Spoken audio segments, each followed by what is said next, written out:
and welcome to Cheers to Fears, where we take horror films and turn them into drinking games. We're your two hosts. I'm Tucker. And I'm Alex. Today we will be looking at the newly released Conjuring, The Devil Made Me Do It, directed by Michael Chaves. This is very ambitious after seeing the work he did in The Curse of La Llorona. The writers for this movie are David Leslie Johnson McGoldrick, who wrote The Conjuring 2, Aquaman, and will be writing for the upcoming Nightmare on Elm Street movie, as well as the upcoming Aquaman 2.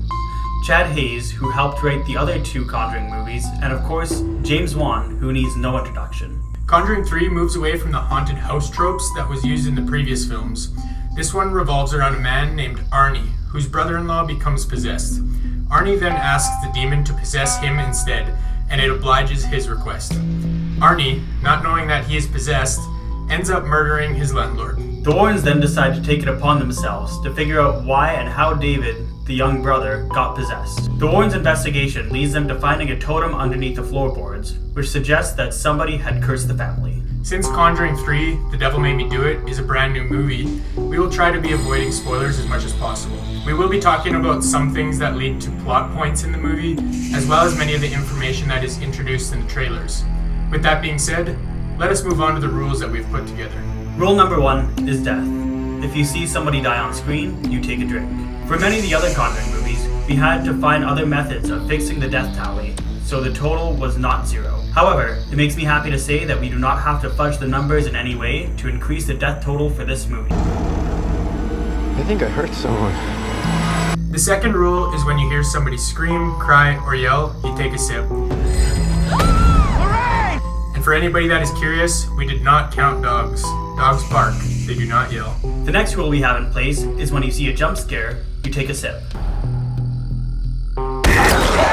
Considering this is a story that follows the Warrens directly, many people are expecting the quality of jump scares to be good as well. When you see a crucifix, you drink, is our next rule. We will have to point out that since this is a movie with many religious undertones, we have reason to believe that there are many crucifixes in this movie. We also have a reason to believe that this will not be the highest number of crucifixes in the Conjuring universe movies. As we know, there are some counts that are almost too high to tally. Moving on to rules that were specifically made for this movie. The first new rule that we will be introducing is when Lorraine has a vision or a flashback, you may take a drink, my friend.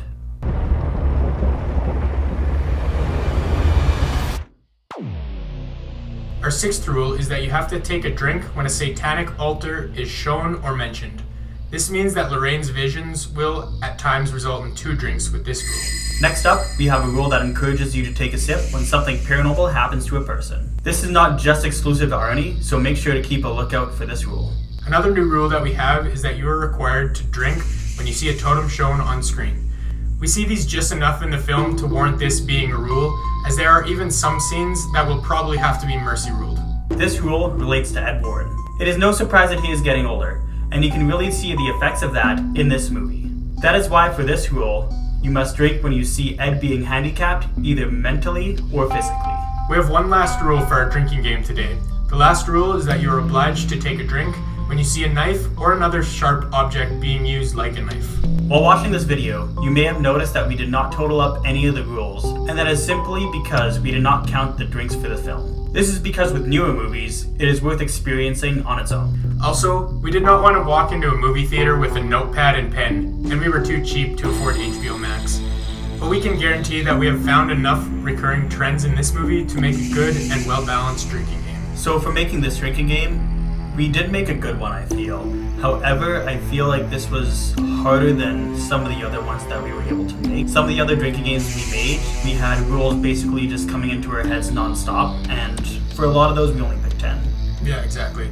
And like some of the rules that we used in the other Conjuring movies, like a door being closed on its own, we kind of expected to see that in Conjuring 3 just because it's kind of a trope in the Conjuring universe, but they ended up not using those tropes, and so it forced us to create a lot more rules with this movie. Yeah. So as you may have noticed, there's not that many repeating rules from the rest of the universe in this movie. It did help that we watched the movie 2 times. When we watched it the second time, it helped us get a lot more well-polished rules for this film, and it didn't force us to use our memory like the other ones.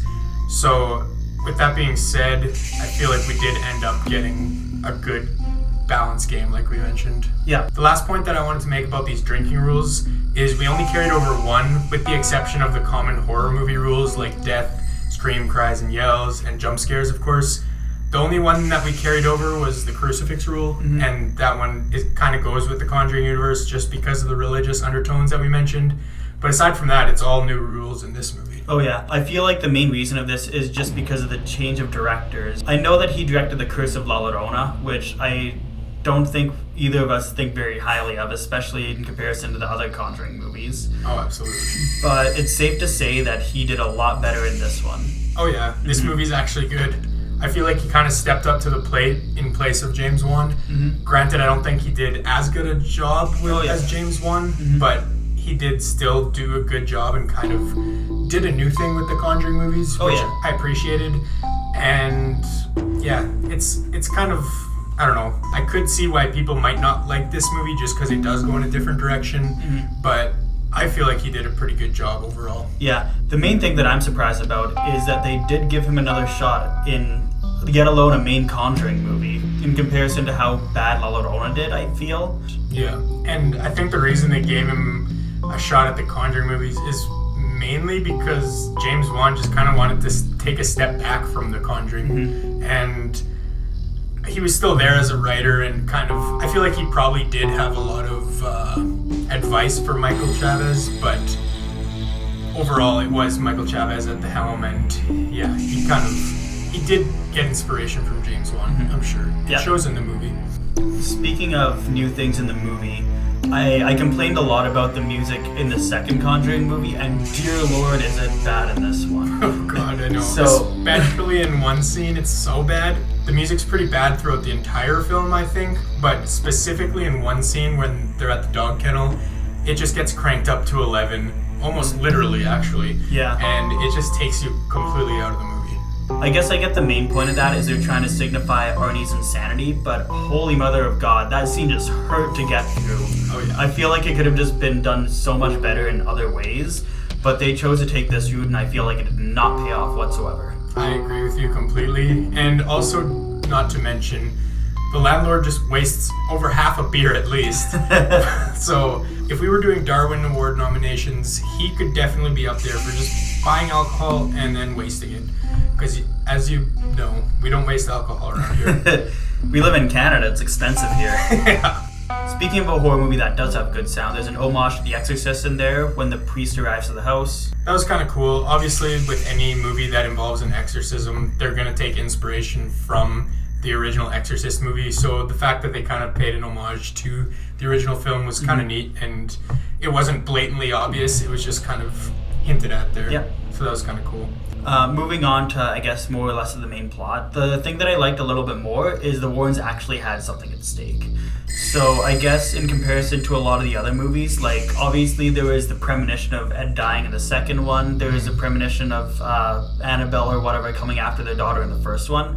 Where this one actually physically felt like there was something going on and something kind of right in front of their face rather than something being like kind of foreshadowed in a way. Yeah, it wasn't just Lorraine's vision this time. It was both of them experiencing it. Yeah. And yeah, I also really liked that. This helped us see a different side to the Warrens. It wasn't just focused on their role as a demonologist. It kind of allowed us to see them more as humans, I guess, in a way. And it was just an interesting approach they took. Yeah, I like that you actually saw them as vulnerable and not these people that know how to get rid of demons. Yeah, exactly. So just carrying on a bit with the plot, this time it was more about the investigation surrounding the events happening rather than the scary imagery in the haunted house that Wan typically used in the Conjuring movies. And as we mentioned before, Wan wanted to move away from the whole haunted house trope that he used in the previous movies. So this was the way that they did it. They just put more focus on the investigation. I really wanted Conjuring 3 to be something a bit different, you know, like get us out of the house so it's not just, you know, a traditional haunted house. So personally, I like that decision. I can see why a lot of people wouldn't like it. But the main reason that I like it is because it just comes to a point where you can't do it anymore and it just stops working. Like you just use all the tropes. Yeah. So I feel like they had to do something different, which is good. Yeah, I do agree with that point, but at the same time, when it's a Conjuring movie, going in as an audience member and a fan of The Conjuring, you almost expect to see those tropes that he used in the rest of the movies, where you want to see that scary imagery. That's kind of what the fun of The Conjuring was. And that being said, I don't dislike the route that they went. I still did like the movie. It's just, as a Conjuring movie, it felt like it was missing something, in my opinion. So the only thing that I kind of wish they would have done more is, I guess they would have worked on the trial a little bit more. Another movie they do this in is The Exorcism of Emily Rose. I think they do it really effectively in that movie, so I would have really liked to see it again. It's just not something that happens very much in horror movies. And if they did focus more on that trial, we could have saw more of the Warrens' involvement with that case. Like, they could have actually included the real life story had they focused on the trial more. Yeah. And it would have been a lot more interesting to see that, I think. And in my opinion, if they took that approach and still left out the scary imagery, it still would have been related to The Conjuring enough that I wouldn't have even thought about the scary imagery missing. I would have just been invested and intrigued, I guess, to learn about what the real events were. Yeah, and that's the other thing in the movie. Like, they were very well connected to the trial. Like, they weren't obviously the lawyer or anything, but they were basically trying to convince other people that he was possessed and that he didn't do the crime. It's the devil made me do it. Where obviously it was just a demon or like a witch haunting them. I don't know. I think it's about time they accept the existence of the devil. So in this film, they kind of focus more on the mystery side of things, where they were exploring why the people were being affected, rather than just focusing on what they were being affected by, which is what they focused on in the other two Conjuring movies. Like the first one, we don't know why the parents were being affected, really. They just focused on how are they going to solve this problem. And in the second one, we don't know why Lorraine couldn't read into if there was a presence in the house in London. We just, again, watch them try and solve the problem rather than understanding why. They kind of just shoved the mystery off to the side in the first two films. Whereas the third one, they put a lot more focus into the mystery side of it. So I guess part of the mystery is they had 3 people that need to sacrifice another 2 people. I can't go too much into details, but I guess the people who've seen the movie kind of know what I'm talking about. They also use that from a passage in a book to try to figure out what the curse kind of was. The typical, like, them trying to find out where this person is located and all that as well. They really tried a lot harder to actually do this in this one in comparison to the first or second one. And I guess that does lead to the movie being a witch hunt, both literally and figuratively, I guess.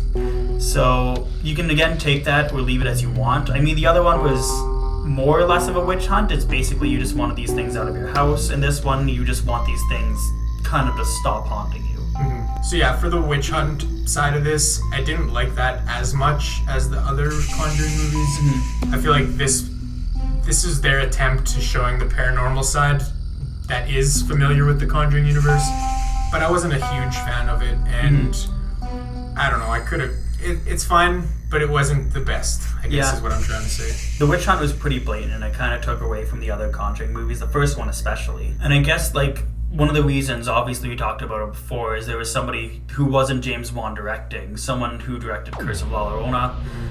It took away from, I guess, the direction a tad. So, like, great jump scares in the first one, good in the second one, not too great in this one. Yeah, you could kind of tell that James Wan wasn't the sole person behind the production style and everything. And you can kind of tell that in the movie that it isn't necessarily a James Wan film just because of his production style that he uses.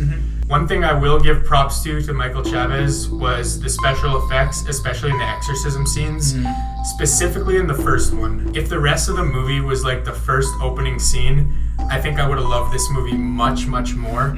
And just because of how crazy that exorcism looked and just the way that that child's body was twisting and contorting, it just looked gnarly. Yeah.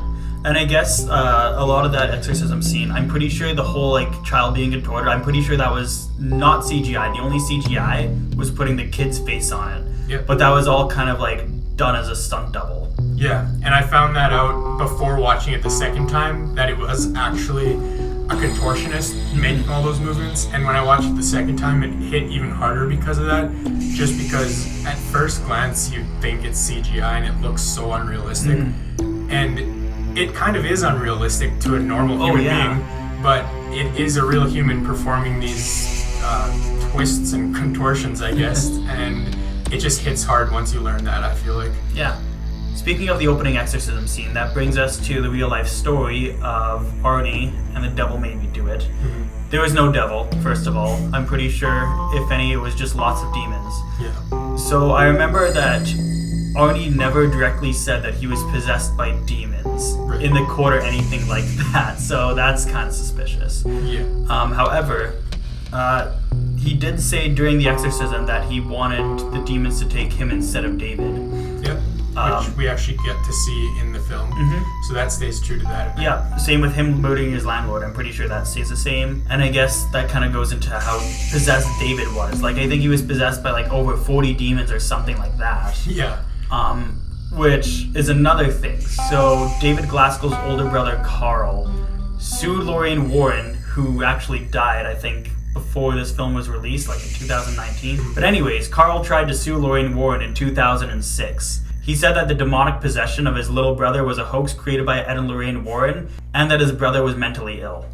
Yeah, and I wouldn't be surprised if that was the actual case. Maybe next film's about the 15-year-old girl they made get an abortion. Yeah, maybe. And I just wanted to make a note about the 40 demons that you mentioned that David was possessed by in the real case. Yeah. I wish they would have went and played off of that more in the movie, and that's how they could have made the first 10 minutes into a full movie using that. Because if they would have put more focus into the 40 demons aspect, they could have went so far with that. Yeah, I feel like that's just such a good concept to work with it, and they just changed it to a witch totem concept. I don't know. Yeah, they just kind of, obviously, as they always do, they just kind of went off on their own path. Obviously, you got to give them creative liberty and not just expect a reenactment of the original case. But I think that would have just been such a cool thing to see in a full-length movie if they focused on that. One real event that they mentioned just at the end of the movie on like a note, I guess, is that Arnie and Deborah did get married in prison. They didn't actually show it in the movie, but they did kind of make a note of it at the end. That's just such a super weird concept to think of. Yeah, it really is, yeah. Like seeing your significant other murder somebody and then just getting married a little bit later. Yeah. Especially when you were just living such a normal life, I guess, before the whole exorcisms. Yeah, no kidding. And like you said, right in front of your eyes. Like, I don't know, you gotta be some kind of special person, I guess. So now that we discussed what the real case file was for this movie, what were your overall thoughts on the movie? Overall, I liked the film. Granted, it was not mistake-free. Like, there was definitely a lot of things they could have done better. As you said, you didn't like the witch subplot, and obviously that's because of the real case. The real case had a lot of implications in it. Right. I did like them veering away from a haunted house, though. I feel like they had to have a change at some point, and this was this change. Yeah, I agree with that. Like, I did say that I would have liked to see more scary imagery, but they could have also done that without being in a haunted house. So I do like the fact that they veered away from the haunted house and it was in several locations rather than just one house. And yeah, overall this movie was pretty good. It wasn't my favorite out of the Conjuring universe by any means, but it was not even near the bottom either. It was somewhere in the middle, and yeah, I can appreciate it for what it is. So normally, this is where we would present our Darwin Awards, but since this is a brand new movie, we will not be presenting any Darwin Awards today. However, this movie did have some more worthy people than the second Conjuring movie did for sure. And with all that being said, we hope you enjoyed our look into the Conjuring trilogy. If you end up playing the game alongside the movie, or if you have any feedback or suggestions, let us know in the comments below. Also let us know if you like The Devil Made Me Do It more than the other two Conjuring movies, and why the other two, or even this one, was better. Make sure to like and subscribe to our channel so you don't miss next week, where we will be looking at the Annabelle trilogy. That's right, on Monday, Wednesday, and Friday, we will be drinking to these three movies, as well as making drinking games for them. If you want to check out the video on The Conjuring 2, then click on the box on the top right. Or, if you want to see a playlist of all of our drinking games, click on the box below it. Thanks for tuning in, and this is us saying Cheers to fears.